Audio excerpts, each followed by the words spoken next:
परिसर अभ्यास भाग 1 इयत्ता 4 पाठ 15वा माझा जिल्हा माझे राज्य पान क्रमांक 92 करून पहा।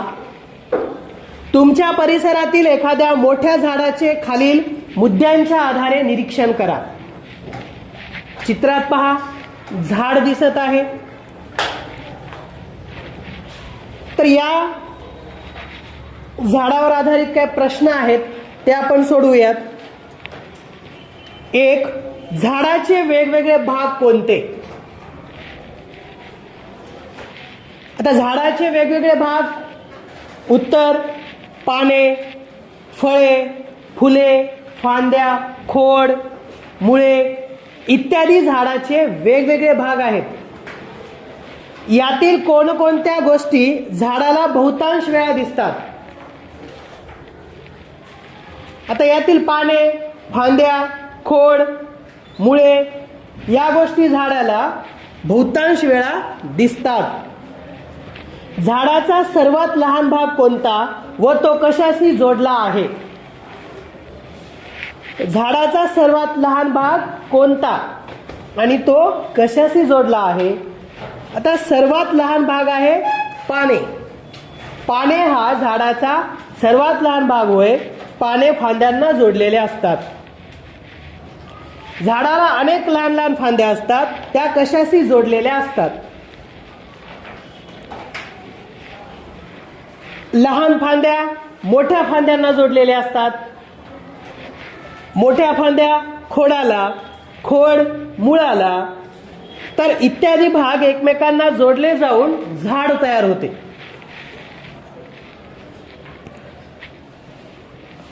झाडाच्या खोडाला मोठ्या फांद्या किती आहेत?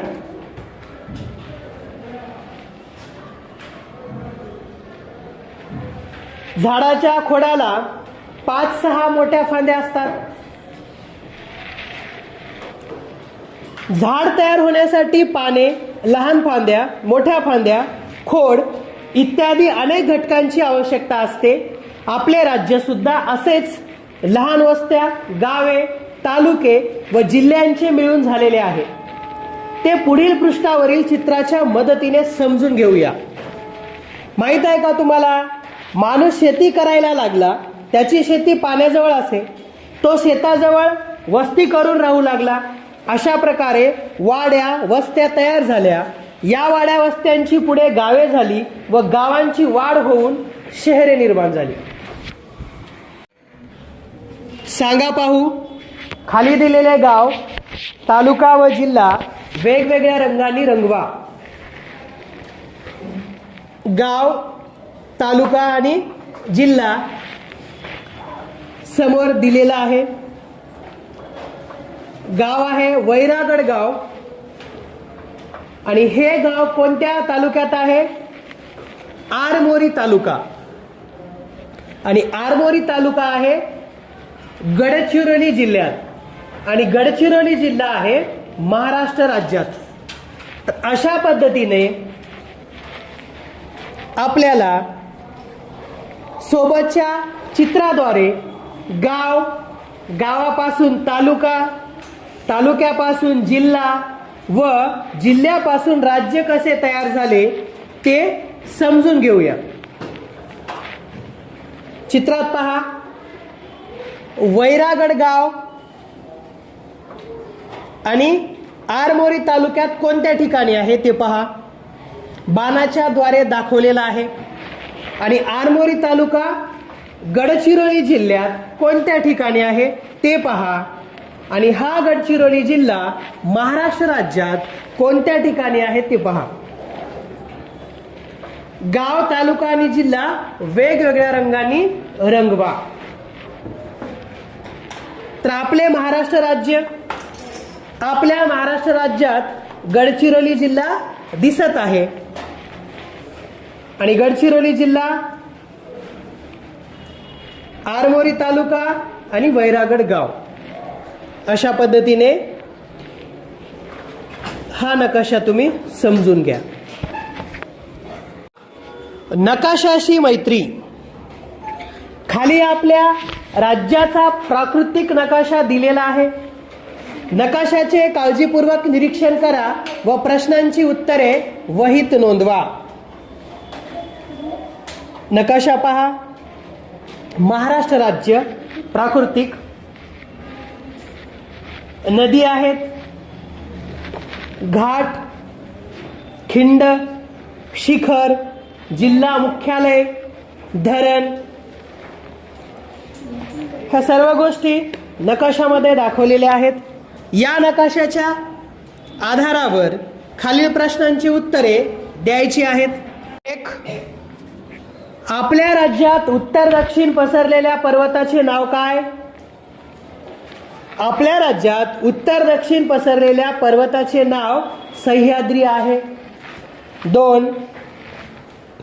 या पर्वताच्या पश्चिमेकडील जमिनीच्या भागास काय नाव दिले आहे?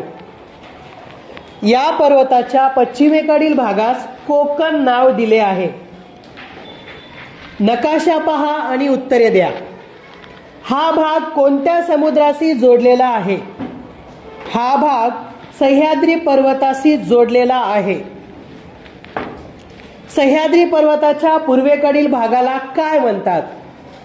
सह्याद्री पर्वताच्या पूर्वेकडील भागास महाराष्ट्र पठार म्हणतात. 5. आपल्या राज्यात उत्तरेला असलेल्या पर्वताचे नाव काय? आपल्या राज्यात उत्तरेकडे असलेल्या पर्वताचे नाव सातपुडा होय. 6. आपल्या राज्यातील पूर्वेकडून पश्चिमेकडे वाहणारी नदी कोणती? उत्तर तापी नदी. ही नदी राज्यातील पूर्वेकडून पश्चिमेकडे वाहणारी नदी आहे. 7. वायव्येकडून आग्नेय दिशेकडे वाहणाऱ्या कोणत्याही 2 नद्यांची नावे लिहा. तर या नद्या आहेत गोदावरी आणि भीमा नदी. 8.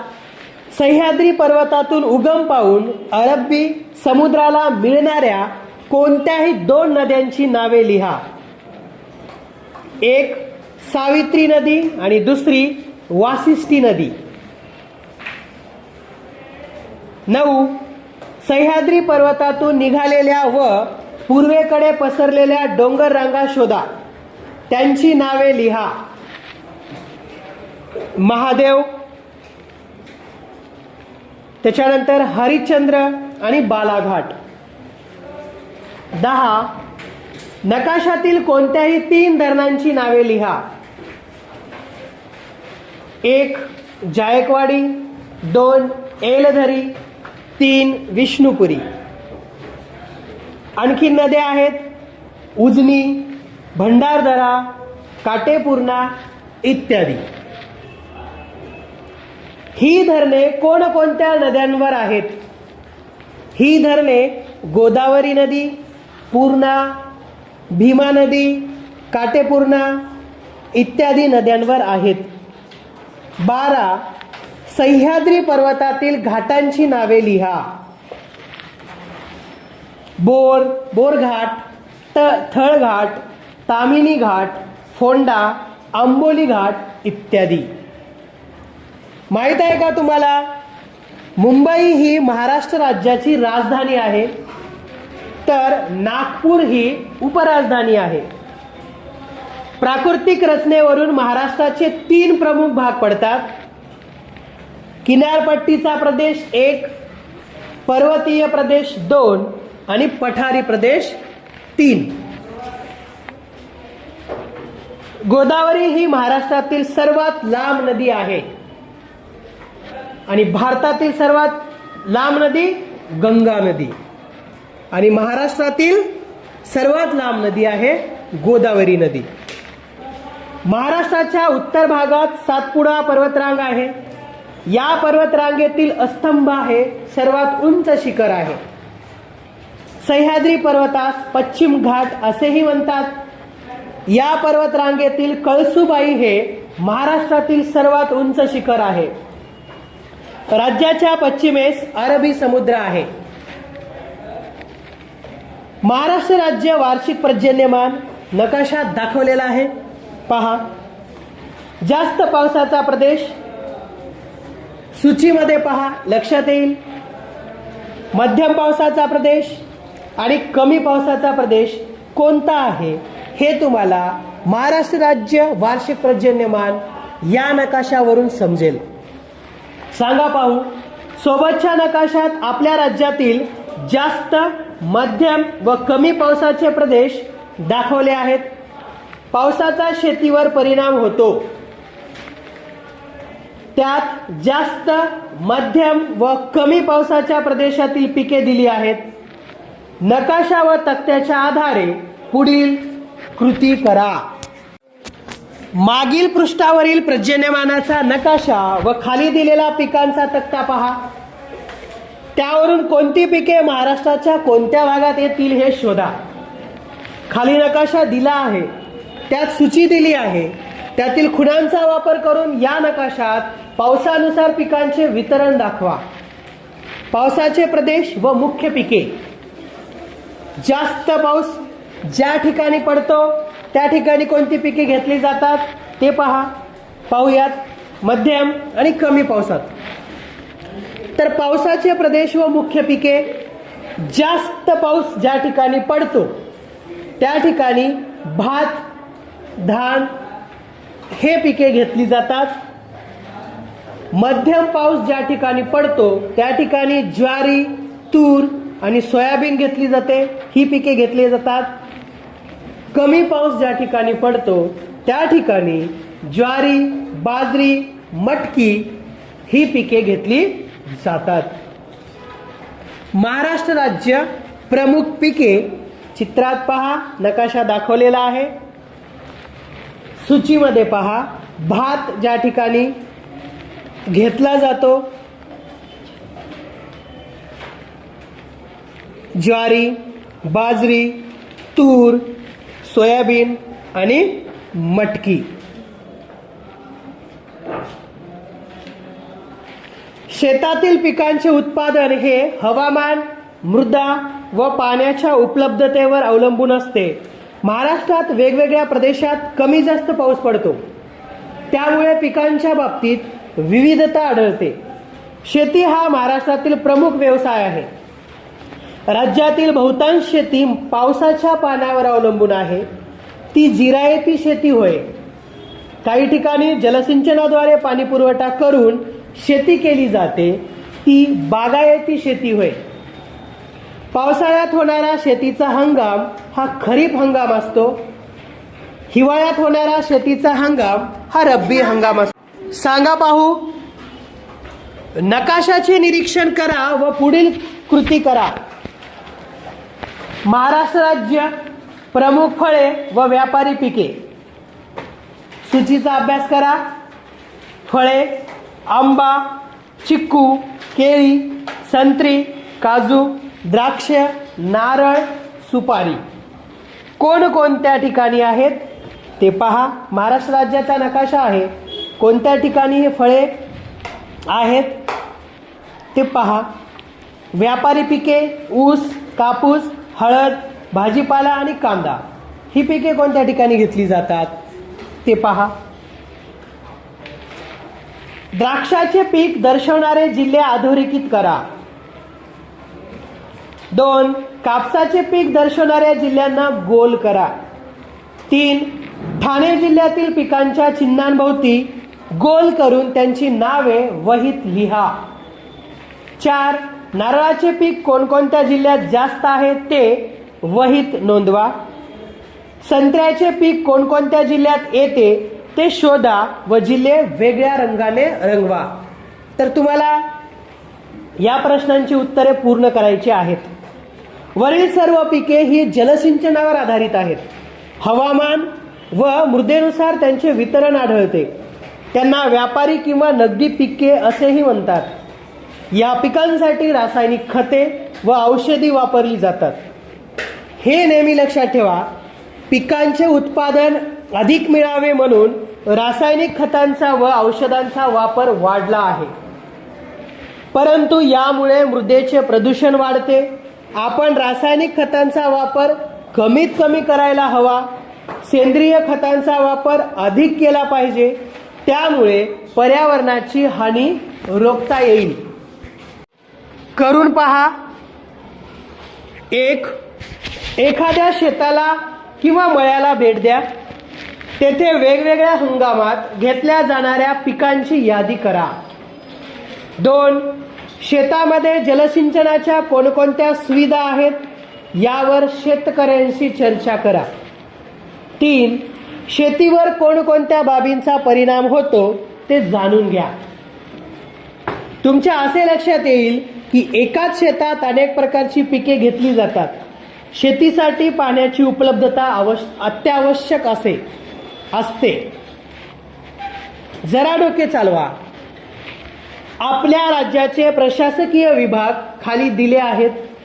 त्यांचे निरीक्षण करून राज्याच्या नकाशामध्ये हे विभाग वेगवेगळ्या रंगांनी रंगवा.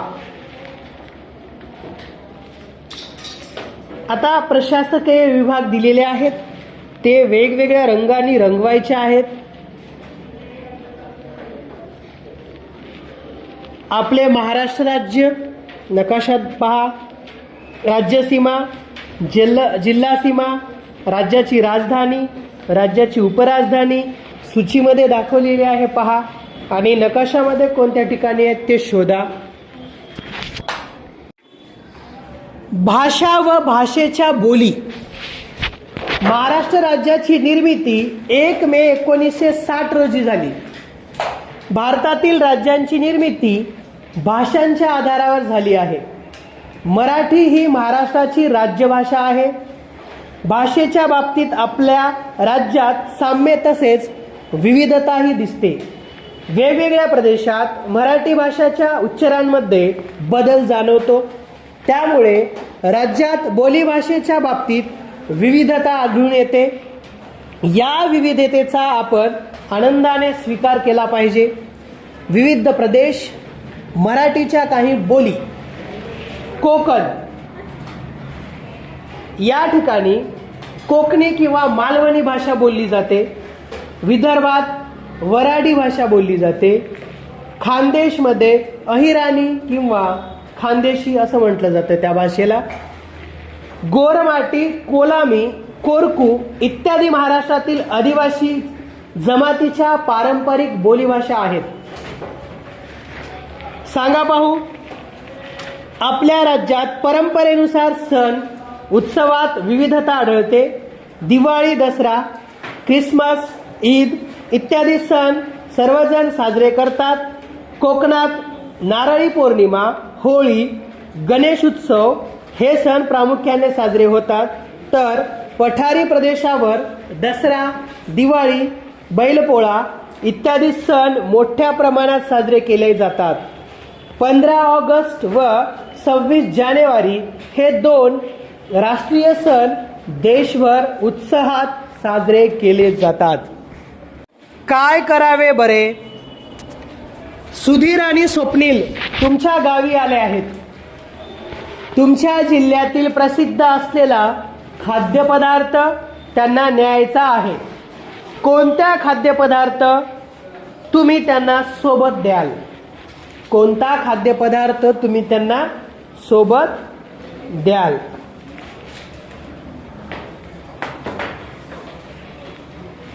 आता सुधीर आणि स्वप्नील यांना आम्ही आमच्या जिल्ह्यातील पुढील प्रसिद्ध खाद्यपदार्थ सोबत देऊ.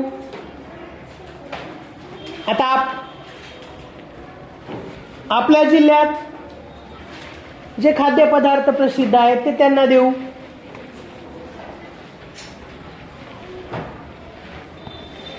जरा डोके चालवा. गाव, तालुका, जिल्हा, राज्य व देश हे सर्व मानवनिर्मित आहे की नैसर्गिक आहे ते शोधा.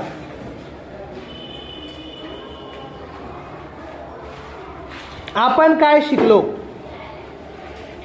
आपल्या राज्याची प्राकृतिक रचना, हवामान, मृदा व पाण्याच्या उपलब्धतेनुसार पिकांमधील विविधता, मराठी राजभाषा व मराठी भाषेच्या बोली, सणोत्सवातील विविधता.